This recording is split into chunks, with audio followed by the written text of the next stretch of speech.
अस्सलामुअलैकुम वरहमतुल्लाहि वबरकातुहू। आज का हमारा टॉपिक है आइडेंटिफिकेशन ऑफ कार्बोनाइल कंपाउंड्स।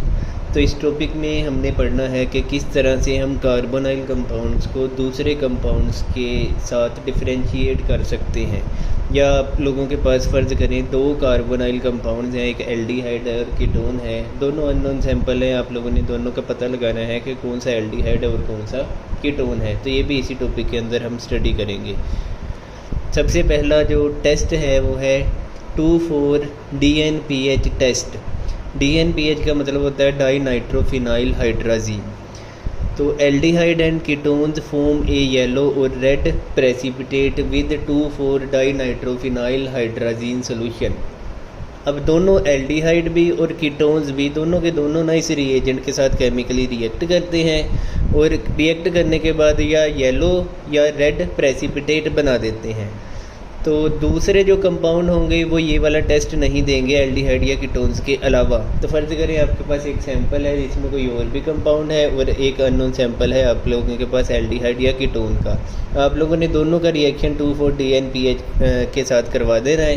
तो आप लोग देखेंगे कि जो एल्डिहाइड वाला सैंपल था उसके अंदर येलो या रेड कलर का प्रेसिपिटेट बन गया। तो इस तरह से आप लोग दोनों के अंदर फ़र्क कर सकते हैं। नेक्स्ट रिएक्शन है सोडियम बाइसल्फाइड टेस्ट। तो बेटा ये वाला टेस्ट हम लोगों ने इसका केमिकल रिएक्शन पहले पढ़ा हुआ है, इसका एल्डिहाइड और कीटोन्स का। तो बेटा ये वाला रिएक्शन जो होता है ये एल्डिहाइड और स्मॉल मिथाइल कीटोन्स ही देते हैं। Aldehyde and small methyl ketones form A crystalline white precipitate with saturated sodium bisulphide solution. तो बेटा एल्डिहाइड देंगे और स्मॉल मिथाइल कीटोन्स देंगे। अगर आप लोगों के पास कीटोन है जिसके अंदर एक तो या तो एक साइड पर CH3 लगा है, दूसरी साइड पे लॉन्ग चेन है, तो वो वाला कंपाउंड भी ये वाला रिएक्शन नहीं देगा। या बेटा उसके अंदर आपके कीटोन के अंदर मिथाइल ग्रुप ही प्रेजेंट नहीं है, तो फिर वो वाला कंपाउंड भी ये वाला केमिकल रिएक्शन नहीं देगा या ये वाला टेस्ट नहीं देगा। उसके बाद बेटा थर्ड है सिल्वर मिरर टेस्ट। बेटा इसका दूसरा नाम टोलेंस टेस्ट भी होता है।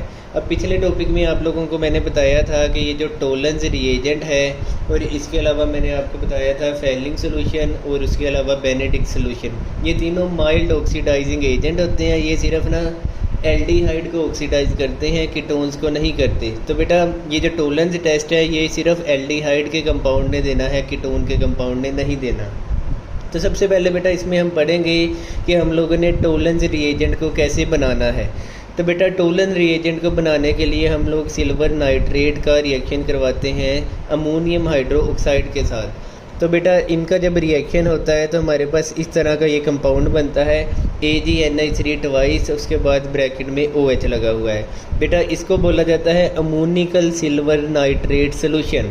अब बेटा ये जो अमोनिकल सिल्वर नाइट्रेट सोल्यूशन होता है इसको टोलेंस रिएजेंट बोला जाता है। साथ में बेटा बाई प्रोडक्ट हमारे पास NH4 NO3 और साथ में 2 वाटर के मॉलिक्यूल, ये बाई प्रोडक्ट हैं। ये वाला जो रिएजेंट है बेटा इसको बोला जाएगा टोलेंस रिएजेंट।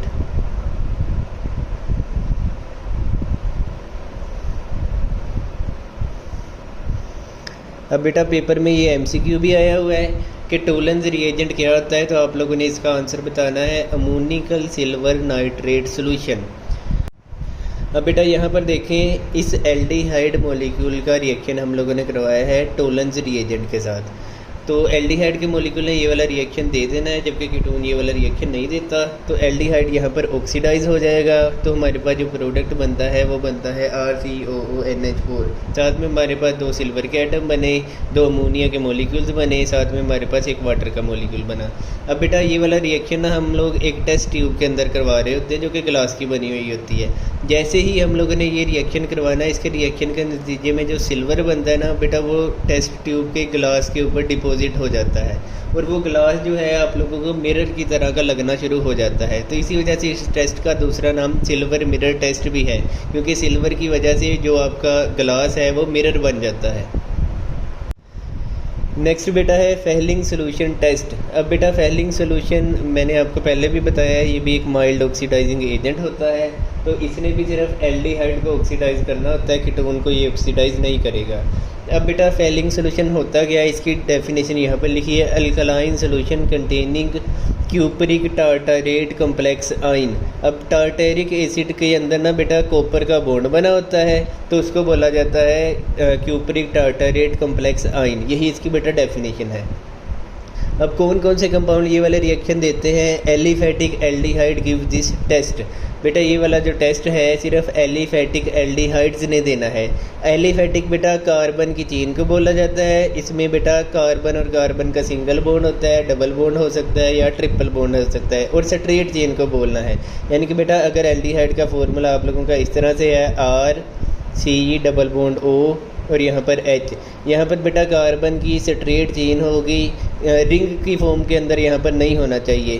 स्ट्रेट हो, उसके अंदर सिंगल बॉन्ड हो या डबल बॉन्ड हो या ट्रिपल बॉन्ड हो, लेकिन रिंग यहाँ पर नहीं होना चाहिए, तो उसको बोलेंगे एलिफेटिक एल्डिहाइड। तो एलिफेटिक एल्डिहाइड ये वाला रिएक्शन दे देगा। अब बेटा हम लोगों ने यहाँ पर एलिफेटिक एल्डिहाइड लिया। अब बेटा ये जो हमारे पास क्यूपरिक टार्टारेट कम्प्लेक्स आइन है ना, इस रिएक्शन के अंदर केमिकली रिएक्ट करके यहाँ पर हमारे पास क्यूपरिक हाइड्रोक्साइड बनाता है। तो हम लोगों ने इसका फॉर्मूला नहीं लिखना, जो बुक में रिएक्शन डिस्कस किया गया है उन्होंने डायरेक्ट यहाँ पे क्यूपरिक हाइड्रोक्साइड लिख दिया है, क्योंकि इस कम्प्लेक्स आइन ने केमिकल रिएक्ट करके ये वाला कंपाउंड बनाना था। अब बेटा एल्डिहाइड जो है क्यूपरिक हाइड्रोक्साइड के साथ केमिकली रिएक्ट करेगा, साथ में सोडियम हाइड्रोक्साइड के साथ। तो जो आप लोगों का प्रोडक्ट बनेगा RCOONA, साथ में बेटा 3 वाटर के मॉलिक्यूल और साथ में क्यूपरस ऑक्साइड बनेगा। अब बेटा ये जो क्यूपरस ऑक्साइड होता है ये ब्रिक रेड कलर के प्रेसिपिटेट बनते हैं इसके। तो बेटा फ़र्ज़ करें आपके पास एक एलिफेटिक एल्डिहाइड है और एक कीटोन का सैंपल है, आप लोगों ने दोनों के अंदर फेलिंग सोल्यूशन डाल देना है। तो आपको पता है बेटा एल्डिहाइड ने केमिकली रिएक्ट कर देना है और आप लोगों के पास जो सैंपल है उसके अंदर ब्रिक रेड प्रेसिपिटेट बन जाएंगे। जबकि आप लोगों के पास जो कीटोन वाला सैंपल होगा उसने ये वाला टेस्ट नहीं देना, तो उसके अंदर कोई भी प्रेसिपिटेट नहीं बनेंगे। उसके बाद बेटा बेनेडिक्ट सॉल्यूशन टेस्ट। अब बेटा ये वाला टेस्ट भी सिमिलर है, लेकिन इसमें फ़र्क यह है कि बेनेडिक्ट सॉल्यूशन का फॉर्मूला डिफरेंट है। Alkaline solution containing cupric citrate complex ion. अब बेटा सिट्रिक एसिड के अंदर से ना के साथ कॉपर का बॉन्ड बना हुआ होता है, तो उसको बोला जाता है क्यूपरिक सिट्रेट कम्प्लेक्स आइन। बाकी बेटा ये वाला रिएक्शन भी एलिफेटिक एल्डिहाइड्स ने ही देना होता है। इसका भी बेटा केमिकल रिएक्शन सेम वैसा ही है जो कि फेलिंग सोल्यूशन वाला था। इसमें भी बेटा आप लोगों ने एलिफेटिक एल्डिहाइड लेना है। अब बेटा ये जो क्यूपरिक सिट्रेट कम्प्लेक्स आइन है केमिकली रिएक्ट करने के बाद हमें क्यूपरिक हाइड्रो ऑक्साइड दे देता है। तो यहाँ पर भी बेटा इसका रिएक्शन इन्होंने नहीं लिखा, इन्होंने डायरेक्ट क्यूपरिक हाइड्रो ऑक्साइड का लिख दिया है। अब cupric hydro oxide, sodium hydro oxide और आपके पास एलिफेटिक एल्डिहाइड का जब रिएक्शन होगा तो आप लोगों के पास प्रोडक्ट बनेगा RCOONA, 3 वाटर के मॉलिक्यूल और क्यूपरस ऑक्साइड। अब बेटा क्यूपरस ऑक्साइड पीछे भी आप लोगों ने पढ़ा ब्रिक रेड कलर के प्रेसिपिटेट देता है।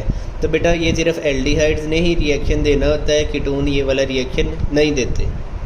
उसके बाद है सोडियम नाइट्रोप्रोसाइड टेस्ट। बेटा सोडियम नाइट्रोप्रोसाइड एक कंपाउंड है जो कि सिर्फ कीटोन्स के साथ केमिकल रिएक्शन देता है। ये बेटा एल्डिहाइड्स के साथ केमिकल रिएक्शन नहीं देता। तो बेटा ketones produce a wine red और orange red colour on adding sodium nitrochloride solution dropwise. अगर बेटा कीटोन के अंदर ये वाले सोल्यूशन को ड्रॉप वाइज डाला जाए तो आप लोगों के पास वाइन रेड कलर का या ऑरेंज रेड कलर का सोल्यूशन बन जाता है। तो जबकि एल्डिहाइड ये वाला जो रिएक्शन है ये नहीं देते। तो बेटा एल्डिहाइड और कीटोन का सैंपल है आप लोगों के पास, तो आप लोग उनको इस टेस्ट की मदद से भी सेपरेट कर सकते हैं।